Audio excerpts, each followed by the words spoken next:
धैर्य बनाए रखें, मेहनत करते रहें, मंजिल एक दिन जरूर मिल जाएगी। नमस्ते, मेरा नाम आयुष केसरी है। जज्बात के अगले एपिसोड में मैं आप सभी का स्वागत करता हूँ। हर एपिसोड में हम नई शख्सियत के साथ मौजूद होते हैं, उनकी जीवनी को लेकर के उन्होंने क्या नया और क्या अच्छा किया है। हर शख्सियत से हम ये प्रयास करते हैं, उनसे सवाल पूछते हैं और उनसे सीखने का प्रयास करते हैं। ह्यूमन लाइब्रेरी कैफे एक पूरा इनिशिएटिव है जिसे हम इंसानों को किताब कह रहे हैं, क्योंकि किताबों से जब हम पढ़ते हैं तो उनसे सवाल नहीं पूछ सकते और उनके सवालों से हम सीख नहीं सकते। तो हम ये प्रयास कर रहे हैं, इंसानी किताबों से बात किया जाए, उनसे सवाल पूछे जाए और उनसे सीखा जाए। आज हमारे साथ ऐसे ही शख्सियत मौजूद हैं। आज हमारे साथ मौजूद हैं सोनल गोयल मैम। आपका बहुत बहुत स्वागत है कि आपने इस एपिसोड में हमारे लिए समय दिया। So much Ayush ji for inviting me, और मुझे अपने शो में आमंत्रित करने के लिए आपका बहुत बहुत धन्यवाद। अगर मैं आपसे पूछूं आपके शब्दों में कि अगर सोनल गोयल आपको मैम डिस्क्राइब करना हो तो खुद को अपने शब्दों में कैसे डिस्क्राइब करेंगी? क्या होंगे वो शब्द जो आपको परिभाषित करेंगे आपके शब्दों में? बेसिकली हमारा नेटिव प्लेस हरियाणा में पानीपत डिस्ट्रिक्ट है। मेरे फादर वहाँ से बिलोंग करते हैं, लेकिन मेरे फादर चार्टर्ड अकाउंटेंट हैं। तो पापा ने इमिडिएटली अपनी मैरिज के बाद में प्रैक्टिस अपना एस्टैब्लिश कर लिया था दिल्ली में। अपना अपना खुद का एक ऑफिस सेटअप किया है, चार्टर्ड अकाउंटेंट। तो इस नाते हमारी पूरी एजुकेशन, स्कूलिंग, कॉलेज, पूरा ही हमारा टेन्योर, मेरा जो लाइफ है before entering into civil services, हमारा पूरा दिल्ली में ही मैं रही हूँ, दिल्ली में ही मेरी परवरिश हुई। तो मेरा बचपन की अगर हम बात करें तो एक बहुत ही सिंपल मैं बोलूँगी हमारा बचपन रहा। और मेरी स्कूल बेसिकली 3 स्कूल्स मैंने अटेंड किए। नर्सरी में एक दूसरा स्कूल था, उसके बाद में जो जो प्ले स्कूल एक स्कूल था हमारा अशोक विहार में, और उसके बाद में रविंद्रा पब्लिक स्कूल में मैं अप टू क्लास 5 पढ़ी। और क्लास 6 से क्लास 12 मैंने डीएवी पब्लिक स्कूल पीतमपुरा पुष्पांजलि एनक्लेव, वहाँ पे मैंने अपनी स्टडीज कंप्लीट की। ग्रेजुएशन करी Shriram college of commerce Delhi university से, बीकॉम ऑनर्स मैंने किया। और सिविल सर्विसेज में आने से पहले मैंने सीएस और एलएलबी भी किया। तो बचपन में अगर मैं अपनी बात करूं तो बचपन मेरा बहुत ही एक संभला हुआ बचपन था। और मेरे पेरेंट्स ने, मेरे फादर, मेरी मदर ने हमेशा मेरा बहुत सपोर्ट किया। और वी आर 3 सिबलिंग्स, मेरी एल्डर सिस्टर है और छोटा ब्रदर है। तो हम तीनों एक ही स्कूल में जाते थे। तो बचपन की ऐसी बहुत सारी यादें हैं। स्कूल में सुबह सुबह जाना, क्योंकि हमारा स्कूल पास में ही था, तो हम कभी साइकिल से जाते थे, कभी हम पैदल जाते थे। डिस्टेंस वाज ऑलमोस्ट 1 किलोमीटर के लगभग डिस्टेंस था। तो स्कूल फ्रेंड्स के साथ में फिर वापस आते हुए चलते हुए आते थे, या साइकिल से या रिक्शा से। और बहुत ही मैं बोलूँगी एनवायरनमेंट में मेरा बचपन बीता। और विशेष रूप से मैं ये भी बताना चाहूँगी कि क्लास 5 तक मैं एक एवरेज स्टूडेंट थी। एवरेज स्टूडेंट का मतलब कि मैं पढ़ाई लिखाई में भी ठीक थी, स्पोर्ट्स में भी, मतलब ओवरऑल मेरा ओरिएंटेशन था। लेकिन जब मेरा स्कूल चेंज हुआ और मैंने डीएवी पब्लिक स्कूल में एडमिशन लिया, तो उसके बाद क्लास 6 में थोड़ा मुझे एक तरीके से झटका लगा। वो इस तरीके से लगा कि मेरे 2 सब्जेक्ट्स में नंबर बहुत कम आए। They were just close to being pass होने के जस्ट लगते हुए मेरे नंबर आए। तो मेरे को एक बहुत अंदर से झटका लगा कि मैं फेल ही हो जाऊंगी तो फिर क्या होगा। तो वो एक टर्निंग पॉइंट था, मुझे लगता है, मेरा स्कूल चेंज होना। और स्कूल में जब स्कूल चेंज हुआ तो उसमें पहले क्लास में मेरे मार्क्स कम आना, तो उससे इफेक्ट ये पड़ा कि फिर 7th से मैंने पढ़ाई पे काफ़ी ध्यान देने की कोशिश करी। और 7th से 12th तक मैं हमेशा जनरली अपने क्लास में टॉप 3 में रहती थी, मेरा रैंक जो था। और फ्रैंकली मैं बात करूँ तो मैं एक रिजर्व्ड नेचर था मेरा। और इसके अलावा मदद करना, अपने फ्रेंड्स की मदद करना। और जो क्लास में वीक बच्चे थे, वीक स्टूडेंट्स थे, मेरे फ्रेंड्स थे, क्योंकि हमारे स्कूल में एक ये भी कॉन्सेप्ट था कि जो बच्चे थोड़ा सा जिनको इम्प्रूवमेंट की ज़रूरत है तो उनको टीचर्स और बच्चे मिलके एक्स्ट्रा भी पढ़ाते थे। क्योंकि हमारे टाइम में इतना कोचिंग या इसका प्रैक्टिस नहीं था ट्यूशन लेने का, और हमें आदत भी नहीं थी, तो मैं उन बच्चों की भी हेल्प करती थी। तो इस तरीके से बहुत ही मैं बोलूँगी एक एन्जॉयबल और एक बहुत ही लर्निंग ओरिएंटेड मेरा बचपन था। और उसके बाद मेरा कॉलेज मैंने जॉइन किया Shri Ram college of commerce, Delhi university.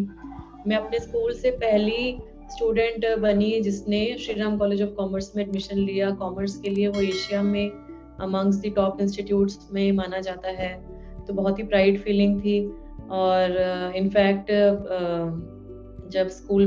जब मेरा कॉलेज में सिलेक्शन हुआ, उसके बाद स्कूल ने मुझे ऑनर भी किया, और उसी स्कूल को दोबारा उन्होंने मुझे ऑनर किया जब मेरा सिविल सर्विसेज में सिलेक्शन हुआ, जब मैं आईएएस ऑफिसर बनी। तो बहुत ही अच्छा अनुभव रहा। और कॉलेज में विशेष रूप से मैं ये बताना चाहूँगी कि कॉलेज में जाके मुझे एक बहुत ही अलग तरीके का एक्सपोजर मिला, क्योंकि मैं कभी हॉस्टल लाइफ नहीं देखी। और एक टर्म होता है डे स्कॉलर्स, तो हम अपने कॉलेज में डे स्कॉलर्स कहलाते थे, और जो बच्चे हॉस्टल में रहते थे उनको हॉस्टलर्स बोला जाता था। तो we were day scholars, day स्कीज। तो डे स्की रहते हुए भी, डे स्कॉलर रहते हुए भी उन बच्चों से इंटरेक्ट करना, कभी उनके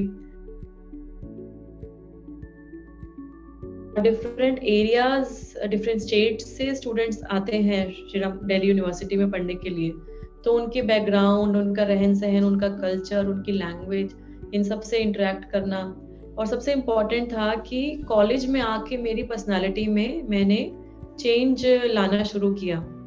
मैं जो एक थोड़ा रिस्ट्रिक्टिव, एक इंट्रोवर्ट जो हम बोलते हैं, वर्ड यूज करते हैं, उससे मैंने कोशिश की कि मैं अपना थोड़ा कम्युनिकेशन स्किल पे काम करूं, लोगों से मिलना मैंने शुरू किया। और साथ ही साथ में कॉलेज की जो कल्चरल टीम है, फेस्ट ऑर्गेनाइज करते हैं, और कॉलेज की सोसाइटी में मैंने पार्टिसिपेशन काफ़ी शुरू किया। करती मैं स्कूल में भी थी, बट स्कूल में फिर भी पढ़ाई पे फोकस ज़्यादा था, और कॉलेज में फिर मुझे लगा कि मुझे ओवरऑल अपनी पर्सनालिटी को भी ओरिएंट करना है, डेवलप करना है। और कॉलेज की हमारी जो फेस्ट टीम होती है, फैशन टीम होती है, उसमें भी मैं मेंबर थी। तो 3 साल का बहुत ही आई थिंक अच्छा अनुभव रहा मेरा कॉलेज में भी। तो स्कूल, कॉलेज, एजुकेशन काफ़ी अच्छा रहा। और कॉलेज के 3rd ईयर में ही मेरा एक्चुअली रुझान हुआ सिविल सर्विसेज के तरफ, और तब मैंने सोचा कि मुझे सिविल सर्विसेज एक्चुअली करना है। तो बहुत ही अच्छा रहा मेरा बचपन। लेकिन हाँ, एक बात ज़रूर मैं बताना चाहूँगी कि हमने बचपन में ही अपने पेरेंट्स को जिस तरीके से स्ट्रगल करते हुए देखा, क्योंकि मेरे पापा सेल्फ मेड मैन, हम उनको जानते हैं, द सेल्फ मेड मैन। वो अपने घर से पानीपत से शिफ्ट हो गए थे दिल्ली में। तो इवन दो वहाँ पे हमारा पैटर्नल हाउस है, वहाँ पे रिलेटिव्स रहते हैं, ताऊ जी, चाचा जी, दादाजी तो बहुत शुरू, उनको बहुत अर्ली उनकी डेथ हो गई थी। दादाजी दादी जी की तो बहुत पहले डेथ हो गई थी। तो रूट्स हमारे डेफिनेटली वहाँ पे हैं, लेकिन जिस तरीके से पापा ने अपनी लाइफ में स्ट्रगल करके पूरा अपना सेटअप किया और 3 बच्चों को अच्छी तरह पढ़ाया, उनकी एजुकेशन पे इन्वेस्ट किया, उनको सपोर्ट किया, तो वो एक जो फीलिंग है सेंस ऑफ रिस्पॉन्सिबिलिटी की, सेंस ऑफ मोरालिटी की, वो आई थिंक हमारे अंदर है। और ये हमारे दोनों मेरे मदर फादर जिन्होंने इतना स्ट्रगल किया, और जिनकी स्ट्रगल की वजह से हम यहाँ पे आज पहुँचे हैं, तो with all due respect and credit to them, I think बचपन में वो जितना भी हमारे लिए कर सकते थे उन्होंने हमारे लिए किया है। साधारण व्यक्तित्व वाली एक अपने देश की नागरिक हूँ, और जिसका हमेशा से अपने आसपास के लोगों के लिए क्या अच्छा कर पाए, अपने समाज के लिए क्या अच्छा कर पाए, ये अपने जहन में रखते हुए मैं हमेशा लाइफ में आगे बढ़ने का प्रयास करती आई हूँ। और एक ही मैसेज मेरे हमेशा जहन में हमेशा रहता है कि मुश्किलें और स्ट्रगल्स तो आती रहेंगी, लेकिन उनको फेस करते हुए आगे बढ़ना ही जिंदगी है। तो मेरी लाइफ भी बहुत स्ट्रगल वाली रही, काफ़ी सारे अप्स एंड डाउन्स मैंने देखे, लेकिन फिर भी सबके सपोर्ट से और अपने हार्डवर्क से एंड ईश्वर के ब्लेसिंग से मैं जीवन में आगे बढ़ती आई हूँ।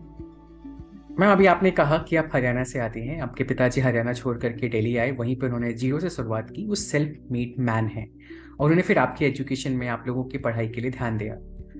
मैं आपसे ये सवाल इसलिए पूछ रहा हूँ क्योंकि आपने बोला आप हरियाणा से आती हैं। हरियाणा के बारे में बहुत सारी कहानियां जो कुछ कुछ हमने सुन रखी हैं। आपने कहा आप एलएलबी कर चुकी हैं, आप सीएस कर, आप यूपीएससी की प्रिपरेशन करना चाहती थी। तो आपकी परवरिश जो हुई और आपकी उच्चतर पहुंचने के लिए, आगे की शिक्षा लेने के लिए, परिवार के लोग, आपके माता पिता, आपके भाई, रिलेटिव्स कितने सपोर्टिव थे? कितना सपोर्ट मिला आपको और कितना मुश्किल था आपके लिए सबको कन्विंस करना कि आप आगे पढ़ाई कर सकें और आपको उसकी अनुमति मिले? डेफिनेटली हरियाणा की अगर हम बात करें तो हरियाणा एक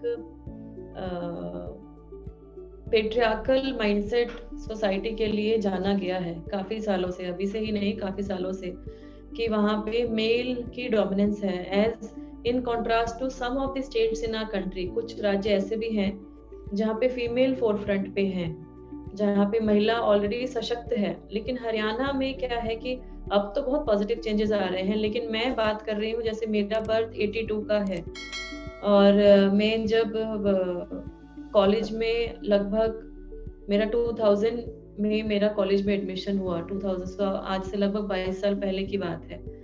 तो उस टाइम में डेफिनेटली चीजें उतनी अच्छी नहीं थी। और परवरिश की बात करें तो हाँ, मैं ये जरूर बोलूंगी कि हमारे माता पिता ने कभी डिस्क्रिमिनेशन नहीं किया मेल और फीमेल में, कि ऐसा नहीं कि हमें जैसे मेरा ब्रदर है कि उस अभाव है, जैसे सपोज इनकम का अभाव है, तो दे वुड एक्चुअली सेग्रीगेट, है ना। और हमने शेयरिंग भी सीखा। मतलब मेरे पास यूपीएससी की तैयारी तक भी इंडिपेंडेंट मोबाइल नहीं था। मैं और मेरी सिस्टर हम शेयर करते थे मोबाइल फोन, वो भी इसलिए कि किसी की लेट क्लास है तो जिस दिन जिसकी लेट क्लास है वो उस टाइम में सीए कर रही थी मेरी सिस्टर, मेरी बड़ी सिस्टर, तो जिसकी लेट क्लास है उसको वो मोबाइल फोन दिया जाता था जस्ट टू बी श्योर कि कोई प्रॉब्लम नहीं है और बच्ची ठीक ठाक से घर पे रात को पहुंच जाए अगर लेट इवनिंग हो रहा है। क्योंकि हम लोग ट्रैवल पब्लिक ट्रांसपोर्ट में ही करते थे, डीटीसी बस होती थी उस टाइम, ब्लू लाइन भी चलती थी, we were also travelling in metro, auto, सारी ही पब्लिक ट्रांसपोर्ट हम यूज करते थे। तो परवरिश में उन्होंने कभी डिस्क्रिमिनेशन नहीं किया। लेकिन अगर मैं बात करूं एजुकेशन, स्पेशली हायर एजुकेशन की, तो वो एक मानसिकता डेफिनेटली उस टाइम में थी कि लड़कियों को हम ग्रेजुएशन तक पढ़ाएं और उसके बाद उनको सेटल कर दें in terms of getting them married, तो उनकी शादी हो और फिर वो अपना परिवार संभालें। उसके आगे उनको क्या करना है वो लड़की और उसके जो इन लॉज हैं वो डिसाइड करें। तो सिमिलरली मेरे लिए भी ऐसा ही एक्सपेक्टेड था। लेकिन जब मेरा पढ़ाई की तरफ रुझान हुआ और मेरे पेरेंट्स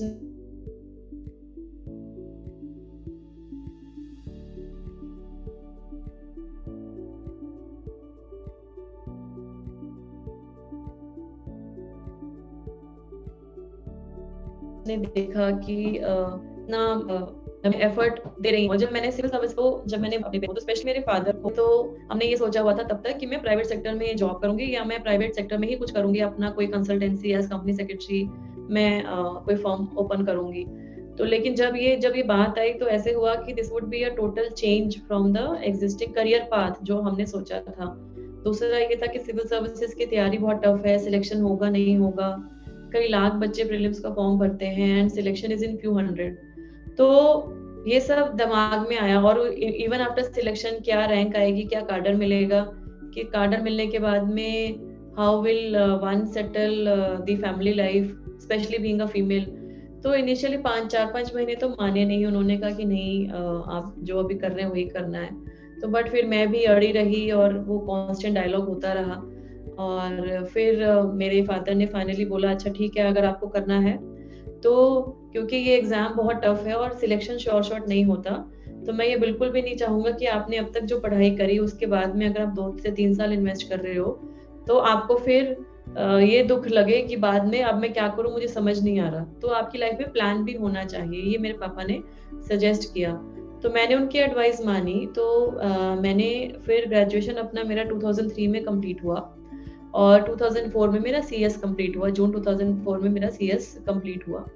मैंने उसी साल में एलएलबी में एडमिशन लिया, लॉ दिल्ली यूनिवर्सिटी। और सेम ईयर में मैंने अपना, क्योंकि सीएस कंप्लीट हुआ था तो मेरे को ये लगा कि मैं कुछ अपनी अर्निंग भी शुरू करूं, कुछ अपनी हायर स्टडीज को सेल्फ फाइनेंस करूं। और साथ ही साथ में मुझे एक्सपीरियंस भी मिलेगा to work in the private sector. तो मैंने part time job as company secretary मैंने स्टार्ट किया। And in the same year 2004 में मैंने अपना सिविल सर्विसेज की तैयारी भी शुरुआत की, मतलब फुल फ्लेज नहीं थी, लेकिन उसकी तरफ थोड़ा थोड़ा मैंने सिलेबस देखना शुरू किया, क्योंकि मैं कॉमर्स बैकग्राउंड से एक स्टूडेंट रही थी। तो मेरे लिए जनरल स्टडीज के subject history, polity, geography, international affairs, sociology, ये करंट अफेयर्स, इन सब से मेरा बिल्कुल टच नहीं था। तो मुझे ये पता था कि मुझे मेहनत ज़्यादा करनी पड़ेगी। तो मैंने फिर तैयारी शुरू करी। तो ये जो 3 साल का जो पीरियड था 2004 से 2007 तक, इसमें ये तीनों चीज़ें पैरेलल चली मेरी ज़िंदगी में। मैंने फोकस मेरा था सिविल सर्विसेज की तैयारी, और मैंने LLB भी ज्वाइन की हुई थी, तो उसकी क्लासेस थी रेगुलर, वो ज्वाइन करती थी, और साथ ही साथ में मैं अपना पार्ट टाइम जॉब भी कर रही थी। तो ये इस तरीके से ऐसे हुआ कि चुनौतियाँ काफ़ी आईं, और विशेष रूप से उच्च शिक्षा में चुनौतियाँ तो मेरे भी आईं।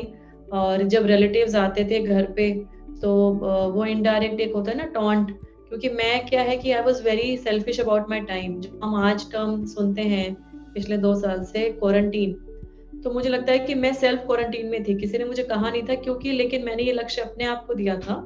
तो मैं क्वारंटीन टाइप की एक जिंदगी में जी रही थी, तो जिसमें कोई शादी, कोई फंक्शन, फेस्टिवल्स, मैं उनको नहीं अटेंड कर पाती थी।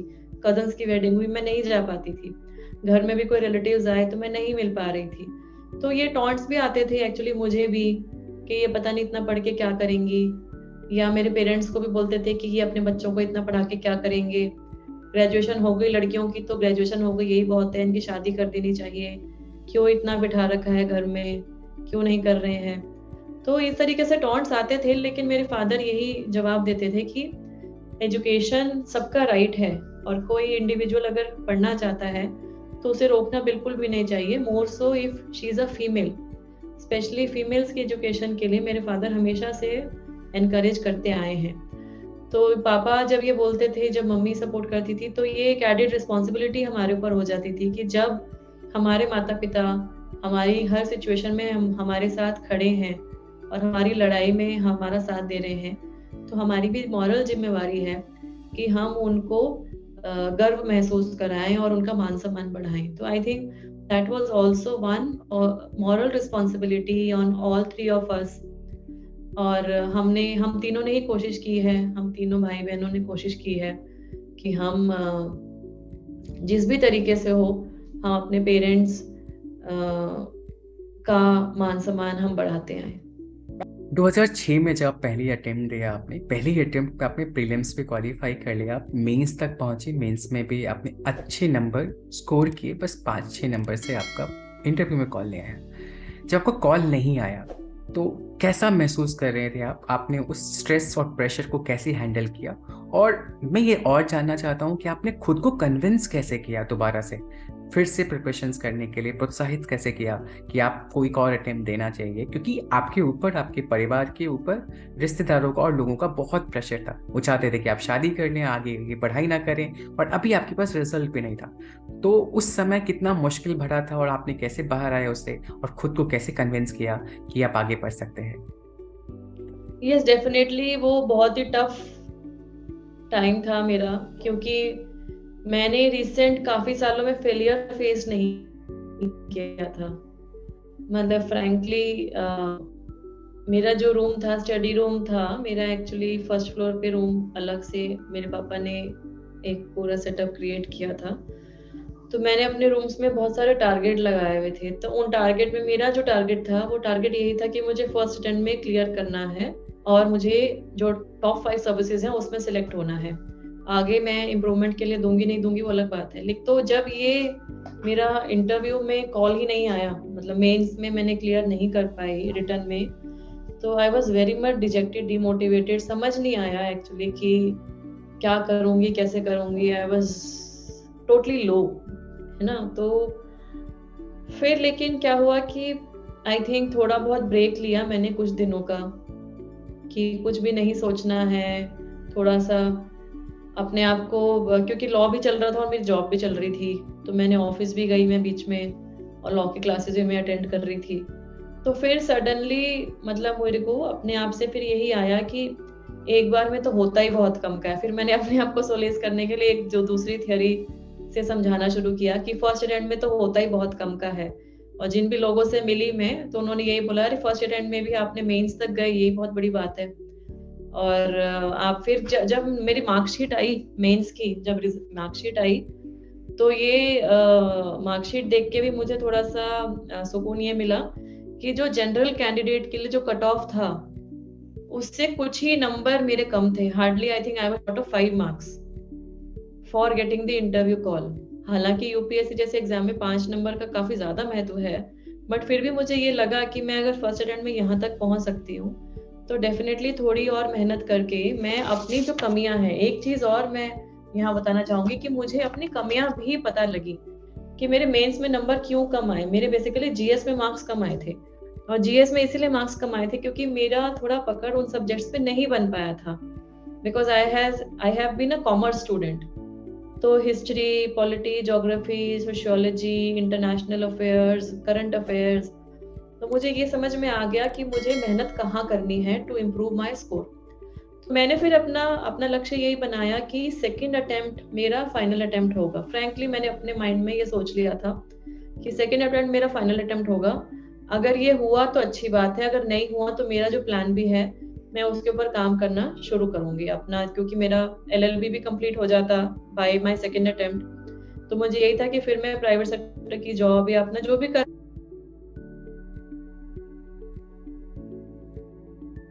है वो मैं करूंगी। मैं और एग्जाम शायद ना देती, ये उस टाइम का सोच है। फिर मैं I give all my enthusiasm energy and मैंने यही सोचा कि अब जो मैं एग्जाम दूंगी, ये मुझे कल को अपने ऊपर कोई ग्रज नहीं होना चाहिए कि मैंने अपना बेस्ट नहीं दिया। I should not have that feeling that I did not give my best and that is the reason why I could not qualify, why I could not join civil services. तो अपने ऊपर पूरा विश्वास रख के दिन रात की मेहनत, 15-15, 16-16 घंटे जितना भी इनफैक्ट आदमी पढ़ सकता था उतनी मैंने पढ़ाई करी।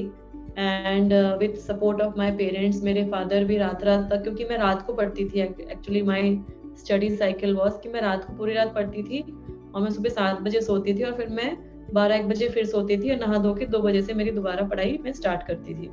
तो मेरा साइकिल ये था। तो रात को भी पापा चाय बना के देना, देखना कि मैं ठीक हूँ नहीं हूँ। पापा मम्मी उठते रहते थे, उनकी भी नींद खराब होती थी, मुझे बहुत बुरा लगता था, बट समहाउ मेरा जो साइकिल है वो इस तरीके से तैयार हो गया था, क्योंकि रात को मुझे ऐसा लगता था कि कोई डिस्टर्बेंस नहीं है, दिन भर की कोई फोन कॉल नहीं, कोई लैंडलाइन नहीं बज रहा, कोई नीचे घंटी नहीं बज रही है। तो I mean, this was, I think, a very struggling phase, but it was my own commitment to myself that अभी करके दिखाना है, अभी ही करके दिखाना है। I may not get another chance. ये भी एक फियर था कि अब पता नहीं इसके बाद मैं किस मुंह से उनको बोलूंगी कि मुझे एक और चांस चाहिए। मुझे वो भी था कि ये मेरी भी सेल्फ रिस्पेक्ट और डिग्निटी के अगेंस्ट होगा कि अगर मैं उनसे दोबारा और बोलूंगी कि मुझे एक और अटेम्प्ट देना है। तो आई थिंक यही होता है, एक मॉरल प्रेशर, एक आपकी खुद की मेहनत, आपके अपनों का सपोर्ट और सच्ची जो आपकी जो मेहनत है, आई थिंक वो कभी भी विफल नहीं जाती है। I have always believed in that your hard work, your genuine efforts will always and definitely help you in succeeding and excelling in life. मई 2008, इस समय यूपीएससी के 2008 का रिजल्ट आया और आपने क्वालिफाई कर लिया। आपने केवल क्वालिफाई ही नहीं किया, आपने 13th रैंक हासिल की। कैसा अनुभव रहा आपका जिस दिन रिजल्ट आया था? उस समय क्या कर रही थे आप, आपके परिवार के लोगों का रिएक्शन क्या था? और अगर आप मुझे कुछ स्टोरीज उसकी शेयर कर पाएं कि उन दिनों में कैसे माहौल थे, किस तरीके से रिजल्ट आप तक पहुंचा और आपने उसको कैसे सेलिब्रेट किया? जी, हमारा जब रिजल्ट आया उस टाइम में उतना ये डिजिटल मतलब इंटरनेट की भी सुविधा कम थी और सोशल मीडिया वगैरह भी बिल्कुल था ही नहीं। तो हमारे घर में कंप्यूटर था बट उसमें इंटरनेट उतना अच्छा काम के उस दिन 2-3 दिन से वो एक्चुअली र्यूमर आ रहा था कि आज रिजल्ट आ रहा है, आज रिजल्ट आ रहा है। और नेक्स्ट प्रीलिम्स से थोड़ा ही टाइम गैप था नेक्स्ट ये रिजल्ट आने में। तो जिस दिन ये रिजल्ट की अफवाह आई कि रिजल्ट आ रहा है, तो क्या हुआ कि मेरा घर में इंटरनेट में शायद कुछ प्रॉब्लम थी, तो मैं चेक नहीं कर पा रही थी कि रिजल्ट आ गया या नहीं आ गया। और तब ना एक्चुअली फोन कॉल का भी फैसिलिटी था कि यूपीएससी में आप फोन कॉल करें तो फोन पे भी बताते हैं कि रिजल्ट आ गया क्या, तो फोन कॉल कर पूछा हमने, तो उन्होंने कंफर्म किया कि हाँ रिजल्ट आ गया है। तो मेरे को और ज्यादा अप्रीहेंशन हुआ कि सिलेक्शन हुआ या नहीं। तो फिर मेरे एक फ्रेंड, वो मेरे 2 फ्रेंड्स इनफैक्ट, वो यूपीएससी गए। यूपीएससी जो शाहजहां रोड पे उनका जो मेन हेड ऑफिस है, वहां पे गए, और वहां पे जो रिजल्ट उन्होंने देखा, उसके बाद उन्होंने मुझे फोन किया। और उन्होंने फोन किया कि जैसे फ्रेंड्स आपस में बात करते हैं कि you have cracked it and all India rank 13th है। तो मुझे विश्वास ही नहीं हुआ कि ऐसे, मैंने कहा सिलेक्शन तो हुआ होगा बट ये मजाक कर रहे हैं, इतनी हाई रैंक तो मैंने एक्सपेक्ट नहीं की थी फ्रेंकली। क्योंकि आप तो मेहनत करते हो, आप ये नहीं सोचते हो कि आपको क्या, मतलब कि दूसरे बच्चों की क्या रैंक आएगी, आपकी क्या रैंक आएगी, यू जस्ट नीड सिलेक्शन उस टाइम में। तो मैं इतनी ज्यादा I was overwhelmed with Joy, यकीन ही नहीं हुआ। फिर जब मीनवाइल क्या हुआ कि घर में भी इंटरनेट आ गया, एक्चुअली मेरे कंप्यूटर में भी चला। और फिर जब मैंने अपने डेस्कटॉप पे देखा अपना लिस्ट में नाम with all India rank 13th rank Sonal Goyal, जब वो लिखा रोल नंबर के साथ, मेरे रोल नंबर के साथ मैंने चेक किया, तो I was so much happy as well as emotional. And thankfully शाम का टाइम था, तो मेरे पापा भी ऑफिस से आ चुके थे, तो पापा मम्मी घर पे थे। तो इतना, मतलब एक कहते हैं ना कि इतने सालों की मेहनत वो सफल हुई, and they felt so much proud. So I think that is one feeling which is always afresh, which takes you to that nostalgia.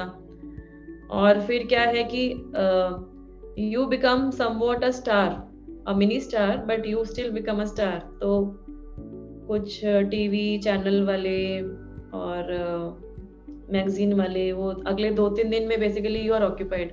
वो जितना आज स्टारडॉम मिलता है ऑफिसर बनने के बाद, फ्रैंकली उतना तो नहीं था हमारे टाइम में, लेकिन फिर भी सोसाइटी में you get recognition and people actually compliment you, people congratulate you. जिन रिलेटिव्स ने पहले बोला कि क्या करेंगे पढ़ा के और ये क्या करेगी, उनका फोन आया कि अरे हमें तो पता था ये बेटी तो बहुत होशियार है शुरू से ही, और इसका तो होना ही था सिलेक्शन, हम सबको बहुत प्राउड है उसके ऊपर। तो ये सब चीजें हैं लाइफ में। और सबसे विशेष बात मैं बताना चाहूंगी कि जो 2 फ्रेंड मैंने बताया जिन्होंने मुझे रिजल्ट बताया, उनमें से एक friend, he is my husband now. तो actually basically so he is my husband. So my husband, Mr. Aditya Yadav, who is in the Indian Revenue Service, he also has been a very big support in my life. And more than a husband, he has been a friend. And we know each other since 2003. तो almost 19-20 साल हो गए हैं हम दोनों साथ में. और उनका during my position also, he had actually helped me. He had already started his job. He is also a CS LLB, same background है मेरा और उनका. तो जब मैंने सिविल सर्विसेज की तैयारी शुरू करी, उन्होंने अपनी प्राइवेट सेक्टर की जॉब शुरू कर दी थी. He worked in Moser Bayer, he worked in Pricewaterhouse, he worked in EY. और सिलेक्शन के दौरान भी, तैयारी के दौरान भी उन्होंने बहुत सपोर्ट किया. जीएस को पढ़ाने में उन्होंने मेरी बहुत मदद करी. He used to make notes for me. मेरे इंटरव्यू के लिए भी मेरे साथ में वो गए थे वहां तक.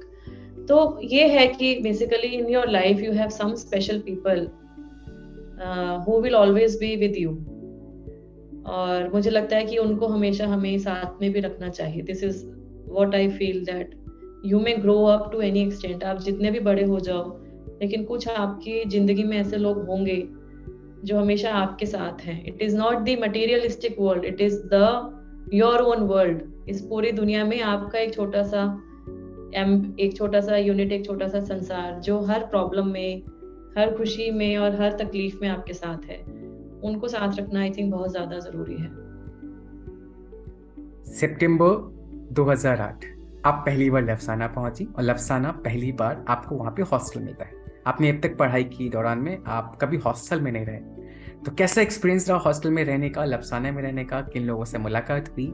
और दूसरा सवाल मेरा इन्हीं से है, 2009 में जून में जब पहली पोस्टिंग हुई आपकी, जब आपने एसडीएम का पदभार संभाला और आपको त्रिपुरा मणिपुर कैडर मिला, तो कैसा अनुभव रहा आपका उन जगहों पे जहाँ पे आप पहले कभी नहीं गई, नए माहौल में, और क्या क्या चैलेंजेस थे आपके लिए जब आपने पदभार संभाला वहाँ पे?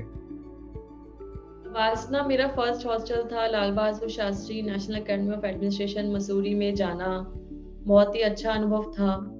और ये ड्रीम कम ट्रू होता है, किसी भी सिविल सर्विसेज एस्पिरेंट्स के लिए वहाँ पे जाना एक ड्रीम कम ट्रू होता है।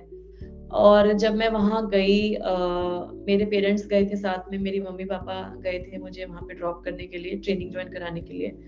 और बहुत ही खुशी हुई वहाँ जाके। और स्पेशली जो मेरे बैचमेट्स आईएएस में भी और दूसरी सर्विस में भी, Indian police service, Indian forest service, Indian foreign service, उनके ऑफिसर ट्रेनीज की हमारी साथ में ट्रेनिंग हुई। तो उन सबसे मिलने का मौका मिला, डिफरेंट लैंग्वेज, डिफरेंट कल्चर, तो डिफरेंट बैकग्राउंड से आए हुए बहुत ही मेरिटोरियस थे स्टूडेंट्स, सॉरी द ऑफिसर्स। तो बहुत अच्छा अनुभव रहा लबासना में, बहुत कुछ सीखा। We had exposure visits, we have trek, we had village visit, we had Bharat Darshan tour, और काफी सारी ग्रुप एक्टिविटीज होती थी। तो बहुत कुछ सीखने को मिलता है। Basically you learn working in groups, working in teams. और इसके साथ साथ में लबासना के बाद में हमारा एक्चुअली कार्डर एलोकेट हुआ दिसंबर 2008 में, और मेरा कार्डर एलोकेट हुआ था Manipur Tripura. I got MT cadre. उस टाइम में रोस्टर सिस्टम था, तो रोस्टर के अंडर मुझे एमटी कार्डर मिला, और फिर एमटी मिलने के बाद में मैं एलोकेट हुआ मेरे को त्रिपुरा स्टेट। एक बहुत ही ब्यूटीफुल स्टेट है हमारे नॉर्थ ईस्टर्न पार्ट में, कंट्री के नॉर्थ ईस्टर्न पार्ट में। और वहाँ पे इनिशियली फ्रैंकली मेरे को बहुत कोजी नहीं लगा, क्योंकि मैं हमेशा से नॉर्दर्न पार्ट में रही, कभी वो साइड देखा भी नहीं था। और बहुत सारी अप्रीहेंशंस थी माइंड में कि मैं अकेले कैसे रहूंगी, कैसे, क्योंकि नया पूरा कल्चर, त्रिपुरा में बंगाली बोली जाती है, फूड हैबिट्स, कल्चर सब डिफरेंट है। लेकिन जब मैंने वहाँ काम करना शुरू किया, और जब मैंने वहाँ पे लोगों से मिलके फील्ड विजिट्स करना शुरू किया, तो बहुत ही सपोर्टिव रहा वहाँ के ऑफिसर्स, वहाँ के लोग, वहाँ पे जो पब्लिक के साथ इंटरेक्शन हुआ। मैंने बंगाली सीखी वहाँ पे जाके। I started speaking in Bengali, जितना भी हो सकता था मैंने बंगाली बोलने की प्रयास किया। और मुझे लगता है कि एक जो त्रिपुरा में रहने का एक्सपीरियंस है मेरा, वो काफ़ी एनरिचनिंग रहा। फील्ड्स में मैं जाती थी, वहाँ पे ऐसे एरियाज थे जहाँ पे आपको उस टाइम में रोड कनेक्टिविटी नहीं थी up to the last habitation, पारा जिसको बोलते हैं। तो 5 किलोमीटर 7 किलोमीटर चल के आपको जाना है। तो हम लोग जाते थे एज एसडीएम। मैं कई ऐसे एरियाज में गई, हमने कोशिश करी कि वहाँ पे लोगों तक पहुँच के लोगों को मोटिवेट करें। तो और हमारी जो प्रशासनिक सुविधाएं हैं, जो एडमिनिस्ट्रेटिव सर्विसेज हैं, जो पब्लिक सर्विसेज हैं, उसको हम सुचारू रूप से वहाँ पब्लिक के बीच पहुँचाएं, ये हमारी कोशिश रही। तो I think it has been a very different and a rich kind of experience of me working in Tripura. लोग बहुत अच्छे हैं वहाँ पे, लोग बहुत सम्मान देते हैं, people respect you a lot. और मुझे लोगों ने फिर कुछ टाइम बाद आमादेर में बंगाली में बोलते हैं, जिसका इंग्लिश में है डॉटर ऑफ द सॉइल, तो ये बोलना शुरू कर दिया। तो वो बहुत ही, मेरा लगभग 8 साल का कार्यकाल रहा। उसके बाद मैं हरियाणा में आई, इंटर कार्डर डिप्टेशन हरियाणा में 4 साल काम किया। तो ओवरऑल जो हमारा, मतलब मेरा जो दोनों ही स्टेट्स में काम करने का एक्सपीरियंस है, चाहे त्रिपुरा हो चाहे हरियाणा हो, 2-3 चीजें मुझे लगता है बहुत इंपॉर्टेंट है। एक तो है कि आपको लोगों तक पहुंचना है। एक एडमिनिस्ट्रेटर तब तक सक्सेसफुल या एफिशिएंट नहीं हो पाता तब तक वो लोगों तक ना पहुंचे। तो citizens connect is very important. दूसरा है कि आपको अपनी टीम को सशक्त करना है। So team building, team leadership is also very important. और जो भी आप इनिशिएटिव लो, जो भी आप काम कर रहे हो, उसको सस्टेनेबल कैसे बनाएं, how is it sustainable in field even when you leave, that is also one thing which we all need to take care as administrators.